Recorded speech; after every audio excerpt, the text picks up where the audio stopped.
자, 빈곤 문제를 좀 더 정확하게 파악하고 생산량을 늘리기 위해서는 빈곤 수준 예측이 필요합니다.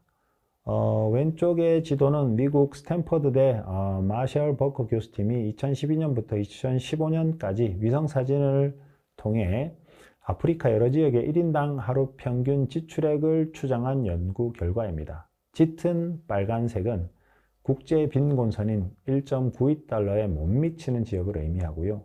노랑, 주황, 연두, 녹색으로 갈수록 상대적으로 경제 수준이 높은 지역을 나타내고 있습니다.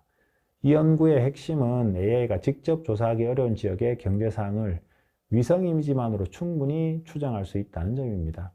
구글맵에서 불빛의 분포나 도로망, 건물 밀집도 등을 분석해 경제 활동의 규모를 추론하는 기술도 함께 활용이 되고 있습니다. 자, 두 번째는 AI 기반 데이터 분석을 통한 식량 증산입니다. 2050년까지 전 세계 식량 수요의 70%가 증가할 것으로 예상되는데요.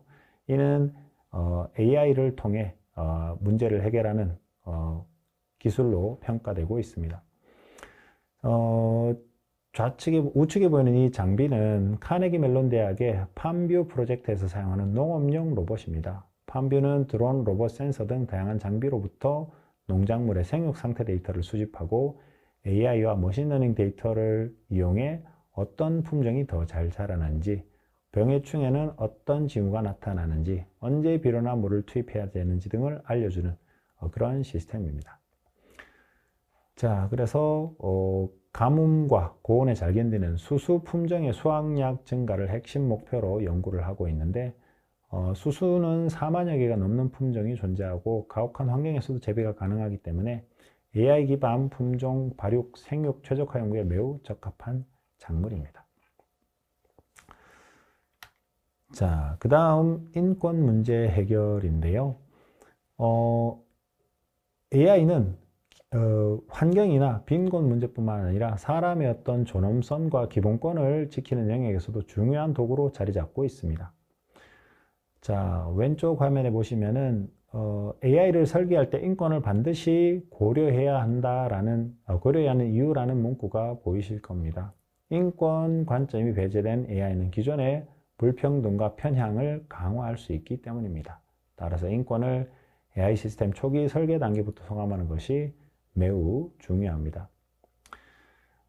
첫 번째 인권 침해 사례 식별은 AI를 통해서 이미지, 영상 등의 다양한 데이터를 분석해 온라인상에서 발생하는 폭력, 혐오 발언, 차별 표현 등을 자동으로 식별할 수 있다는 겁니다.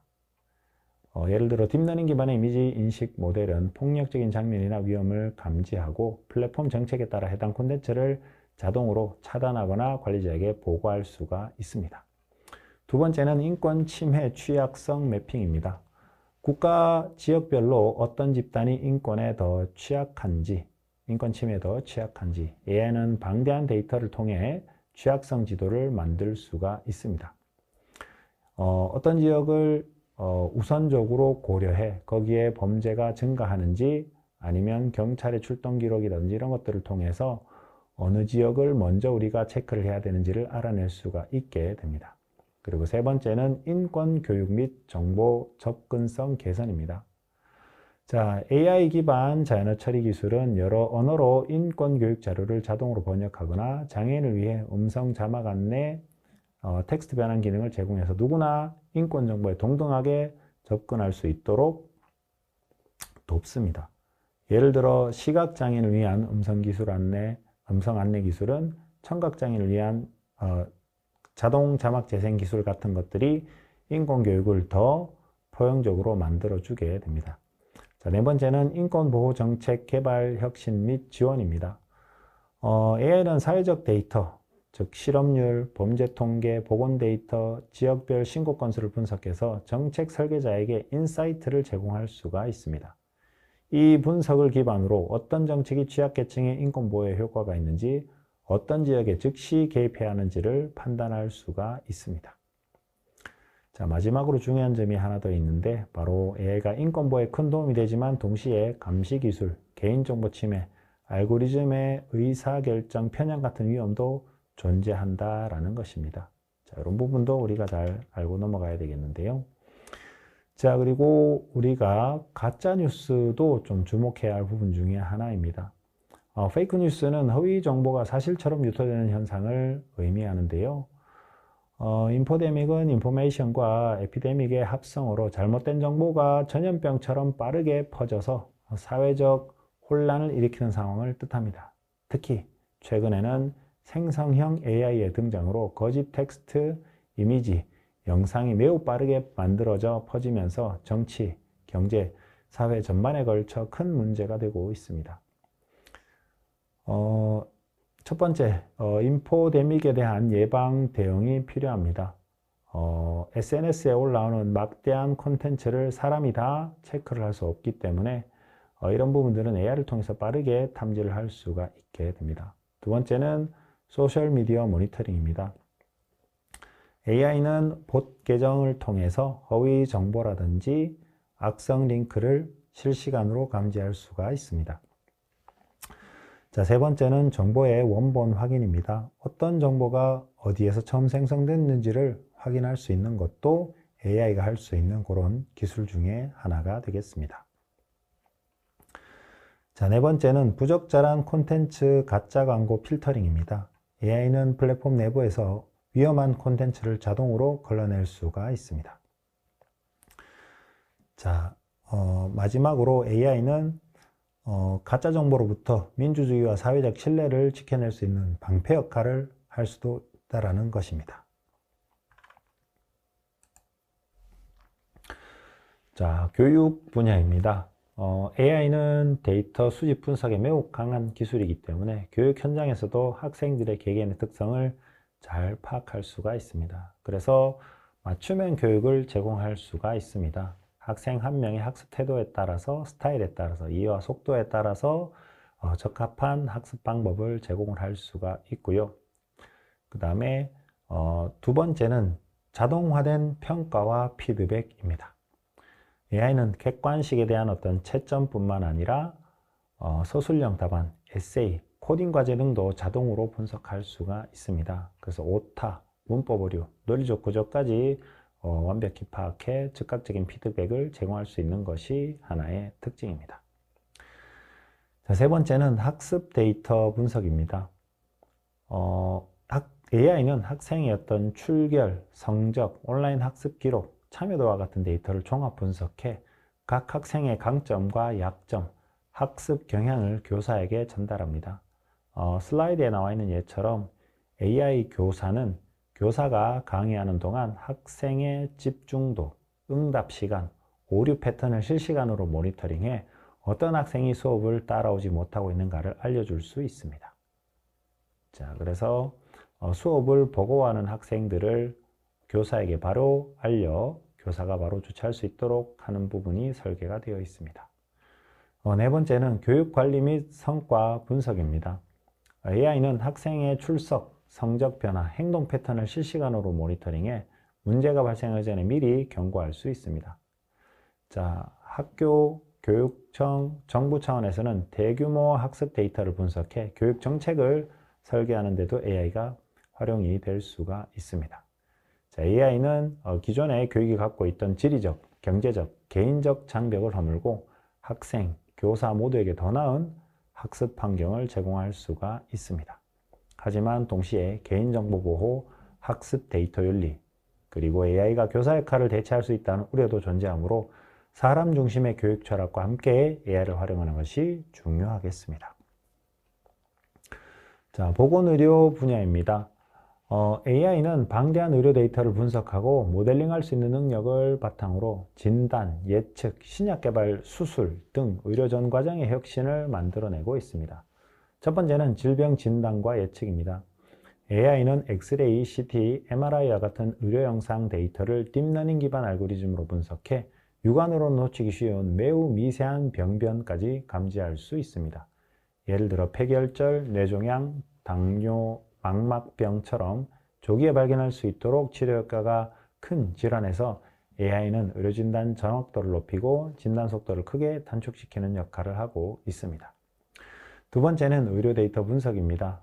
병원에서 엄청난 양의 데이터가 매일 만들어지는데 이런 진료 기록, 약 처방, 생체 신호, 검사 결과 등을 사람들이 분석하기는 어렵습니다. 그래서 AI는 이런 것들을 분석해 최적의 치료 전략을 제안해 줄 수가 있습니다. 그리고 세 번째는 AI 신약 개발 및 맞춤형 치료입니다.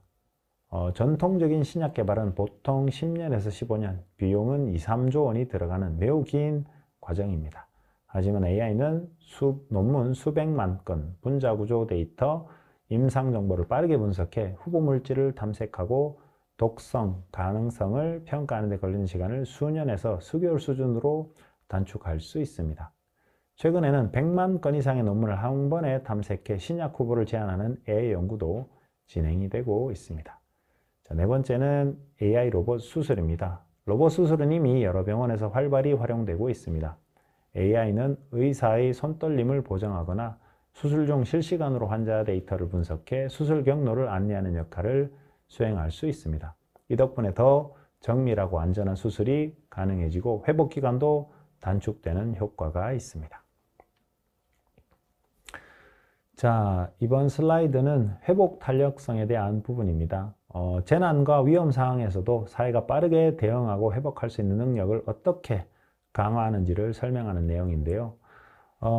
이 리질리언스는 단순히 재난에 대응한다는 의미를 넘어서서 위기가 발생하더라도 피해를 최소화하고 더 빠르게 정상 상태로 돌아갈 수 있는 능력을 의미합니다. AI는 바로 이 부분에서 중요한 역할을 하고 있습니다. AI 기반 자연재해 위험 예측 및 분석입니다. 기상 패턴, 해수면의 변화, 지반 진동, 강수량 등을 실시간으로 분석해서 태풍, 홍수, 폭염, 산불과 같은 자연재해를 조기에 예측을 할 수 있습니다.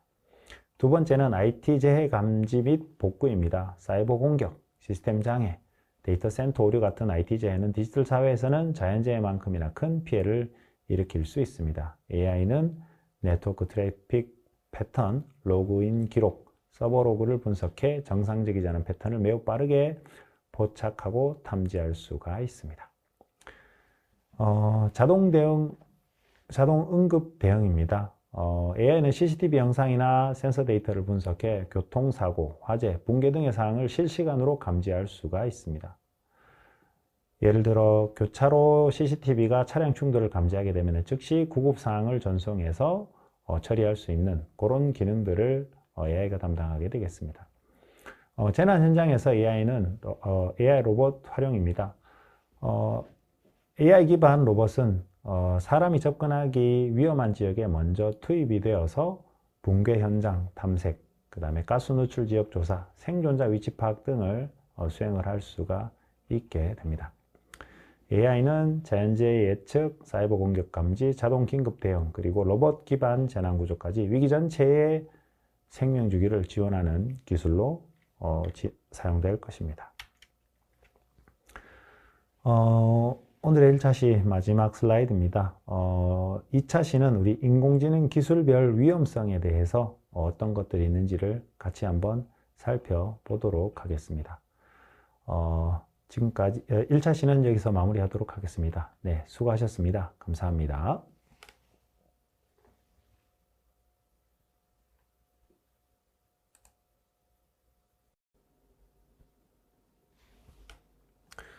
안녕하십니까. 이번에는 3장 AI 기술의 양면성, 2차시 AI 기술의 위험성에 대해서 말씀드리도록 하겠습니다.